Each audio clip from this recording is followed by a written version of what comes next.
Hola a todos y bienvenidos a un nuevo episodio del Podcast de las Ventas. Mi nombre es Marta de Francisco, profesional de las ventas con más de 25 años de experiencia y con unas ganas tremendas de poder compartir todo lo que he ido aprendiendo a lo largo de estos años.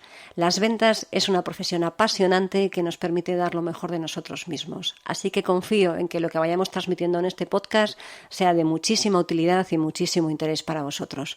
Bienvenidos.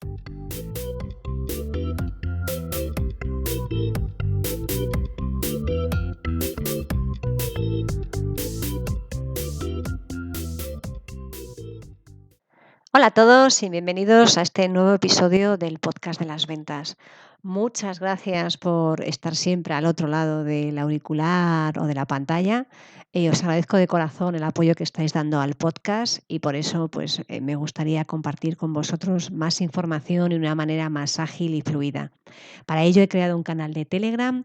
Os voy a pasar aquí la dirección, es t.me/ética comercial. Te lo deletreo: tango.mikeeco/ética comercial. Ahí os compartiré toda la información más actualizada, os avisaré de podcasts, novedades, libros, cursos, consejos, todo aquello que se me ocurra que os pueda aportar valor, y con cierta frecuencia dejaré el chat abierto para que podamos interactuar y así me podáis contar qué os gustaría tener como información de valor en el podcast y así entre todos crecer y ser mejores. Hoy quería hablar con vosotros de un tema que para mí es delicado de mostrar porque se supone que me hace vulnerable, pero en realidad lo que me hace es normal, como tú y como cualquier otra persona. Y es hablar de los fallos. ¿De qué haces cuando te equivocas? De si yo me equivoco. Yo os aseguro que me equivoco multitud de veces al cabo del día, porque solo aquel que hace cosas se equivoca. Y equivocarse no es un error, no es nada malo. Equivocarse es humano. Lo que nos hace es ser personas. Somos normales al equivocarnos. Los errores y los fallos lo que nos permiten es crecer, construir sobre ellos y ser mejores personas.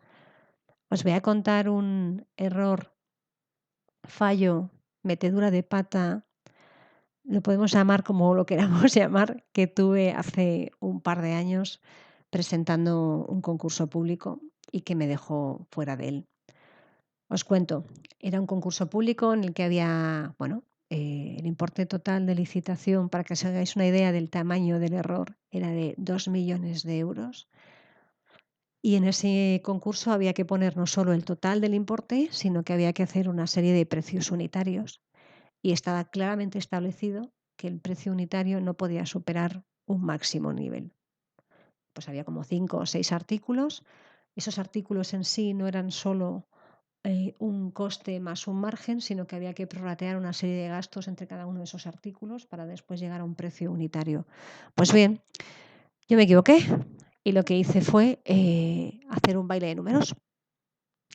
Y dudo, porque en realidad no sé si fue un baile de números, se me fue la cabeza o qué fue exactamente lo que sucedió. Pero lo que sí que sé claramente es que en vez de haber puesto 1.790, puse 1.970 y el importe máximo para ese artículo en concreto eran 1.800. Conclusión, estaba fuera del concurso.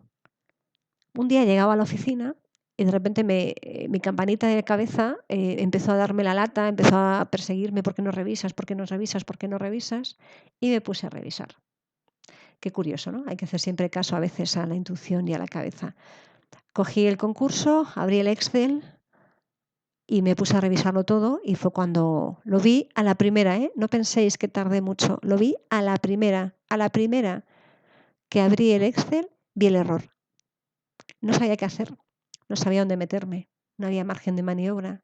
Hacía 4 días que había pasado el plazo de presentación de ofertas. No podía hacer absolutamente nada para modificar aquel error, pero lo que sí que podía hacer era investigar, analizar y dar una vuelta a todo. Así que empecé a leer todo lo que hubiese de sentencias del Tribunal Administrativo de Contratación que hiciesen referencia a errores tipográficos en lo que son precios unitarios en una presentación de una oferta. Mi problema era que además, que como el error lo había cometido en un formato de oferta que era en un Excel y que el Excel arrastraba toda la fórmula, no podía tampoco justificar que era un error tipográfico porque el total sí que era diferente a la suma de las partes. No, yo cuando me equivoco a conciencia, no dejo lugar a que esto haya sido... No, no, no. Yo si me equivoco como Dios manda. Metiendo la pata, no la pata, meto las dos piernas, el cuerpo y me quedo a la altura del cuello en el fango cuando me equivoco. Así aprendo la lección mucho más fácilmente. Es una tragedia, pero lo llevo con dignidad. Me río de mí misma en estas cosas. Yo cuando me equivoco mucho, muchísimo. Y es porque necesito aprender algo. Y en ese momento lo aprendí. Hice todo lo que pude, presenté alegaciones, escritos, presenté un segundo sobre antes de que se hiciese pública la apertura y se abriesen los sobres. Los sobres, bueno, haré un día un podcast específico sobre cómo contratar con la administración pública, que lo siento sea solo aplicable a España, pero quizás sí que os sirva para otros países. Pero yo lo que sí que me di cuenta en ese momento fue que lo que tenía que hacer era hacer todo lo que estuviese en mi mano para solventar o minimizar el error cometido. ¿Y qué hice? Aparte de lo que os he contado, leer toda la jurisprudencia, presenté otro sobre y di la cara. Me fui directamente a la apertura de plicas con toda mi competencia delante, donde leyeron que había presentado esa alegación, pero que no se admitía y que por lo tanto, bueno, pues cuando se comprobó que efectivamente me había equivocado, se ratificó en esa mesa que yo estaba fuera del concurso, ¿no? Claro, desde que se produjo esta apertura de mesa y entre ese periodo transcurrido, entre ese momento y cuando me di cuenta, deben de pasar como una semana, 10 días. Yo no me escondí, no me metí en un agujero y os aseguro que tenía ganas, ¿eh? Una vez que lo detecté, dije, no sirve de nada, Marta, que te agobies, que te pongas a una esquina a lamerte las patitas porque estás herida. Lo que tienes que hacer es ver qué puedes hacer. Leí todo eso, me puse en contacto con una empresa que nos asesora para temas de licitación pública, me ayudaron a redactar la justificación. Después levanté el teléfono, bueno, antes por el camino, ¿no? Quiero decir, lo hice a la vez.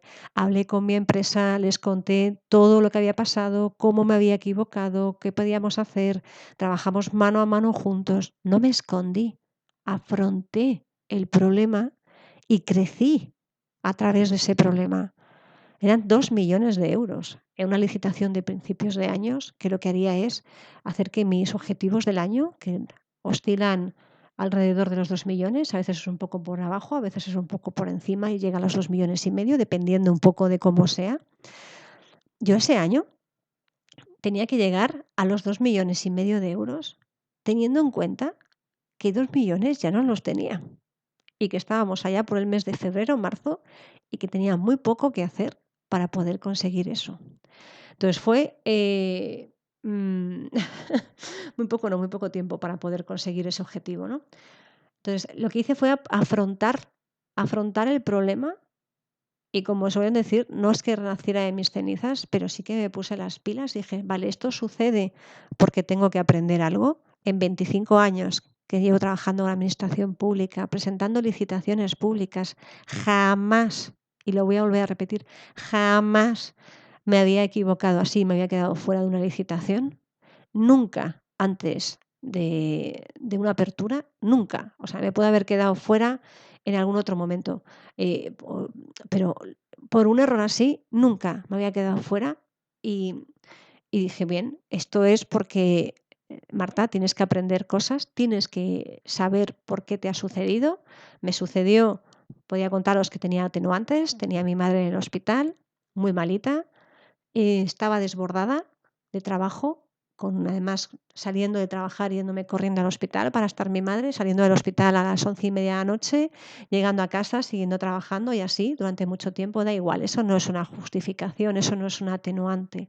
Eso directamente, bueno, pues sería un cúmulo de circunstancias, pero no justifican mi error. Yo me responsabilicé de mi error, me lo eché a la espalda y a partir de ahí implantamos medidas porque igual que yo me equivoco, se puede equivocar cualquiera en algo así, porque cuando tú llevas trabajando, y en ese concurso estaba trabajando prácticamente yo sola, cuando llevas trabajando tanto tiempo en algo, llega un momento en el que no tienes perspectiva y no ves los errores que tienes delante. A partir de ahí implantamos un sistema que nos permitió que siempre hubiese alguien que revisase unos ojos ajenos a todo el proceso de lo que es la ejecución de la oferta, que revisara los aspectos básicos que pueden hacer que te queden fuera.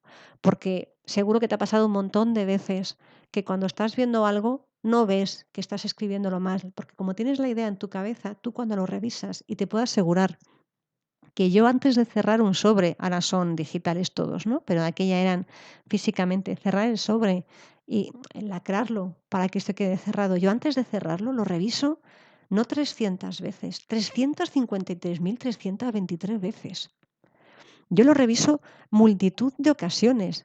Da igual, no lo ves, porque cuando eres tú el que lo está haciendo, no lo ves. Entonces, a partir de ese momento, ya no solo lo revisa otra persona, lo que es la parte más sensible como documentación administrativa o documentación económica que te deja fuera, sino que siempre le pido a un compañero que por favor le dé un ojo en transversal a toda la documentación por si detecta algo más, porque unos ojos frescos ven mucho más que unos ojos cansados.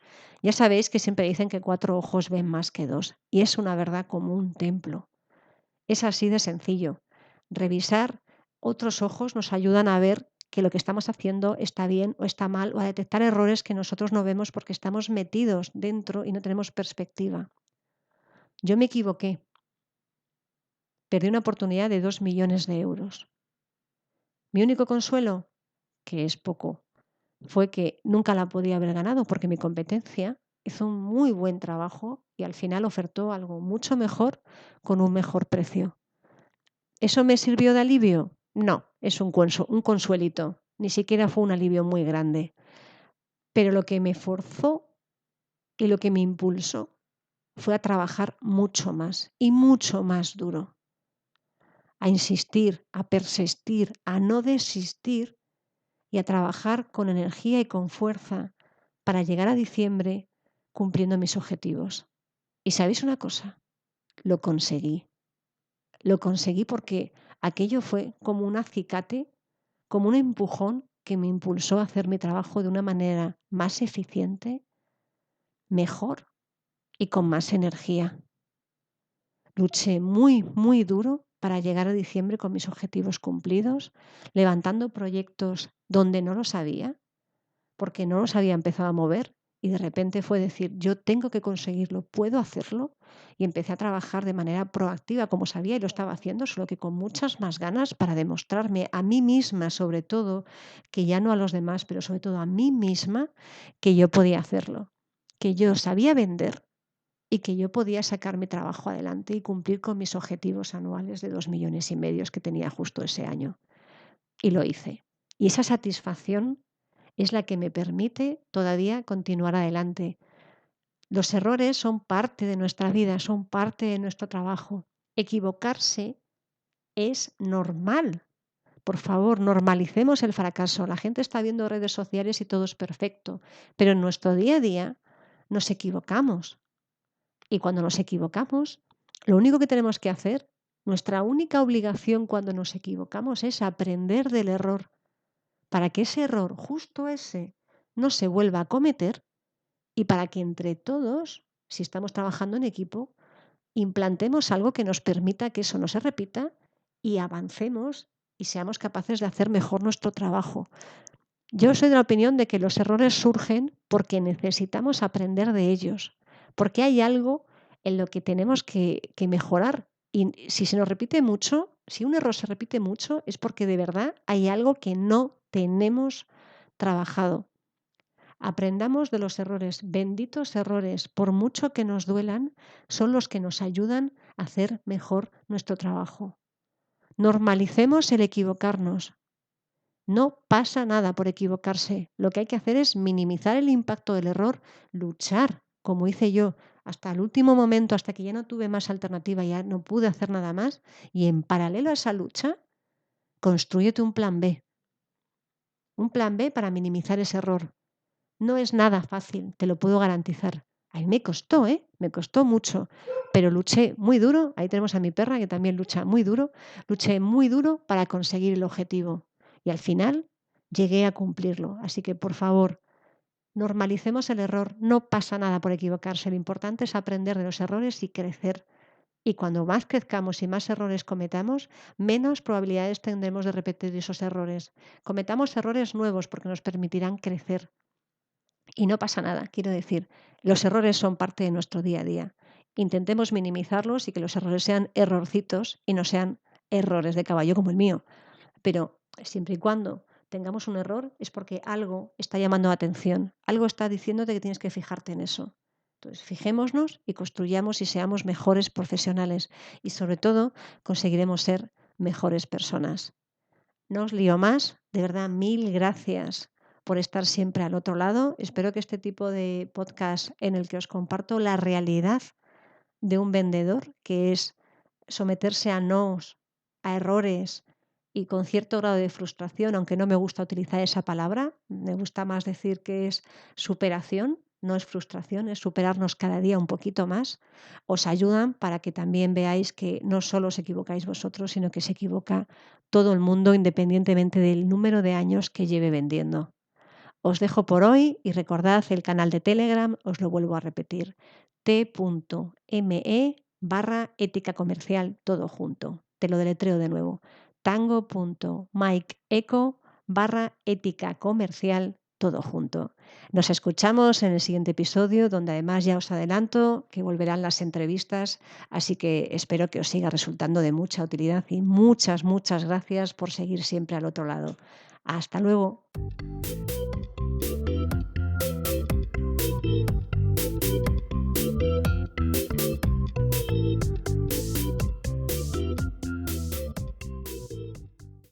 Muchas gracias por escuchar un nuevo episodio del podcast de las ventas. Si te ha gustado el podcast y te gusta algún episodio en concreto, por favor no dejes de valorarnos, dejarnos una reseña o hacernos algún comentario en las distintas plataformas en las que el podcast está publicado. Te recuerdo cuáles son: Spreaker, Spotify, Apple Podcasts, iVoox, Google Podcasts y YouTube. Adicionalmente, en la página eticacomercial.es, en el apartado del podcast de las ventas, están todas las notas correspondientes a cada uno de los episodios, donde ampliamos la información o os dejamos los enlaces que los distintos invitados o yo misma os haya dejado a lo largo del podcast. Muchísimas gracias y nos vemos en el siguiente episodio.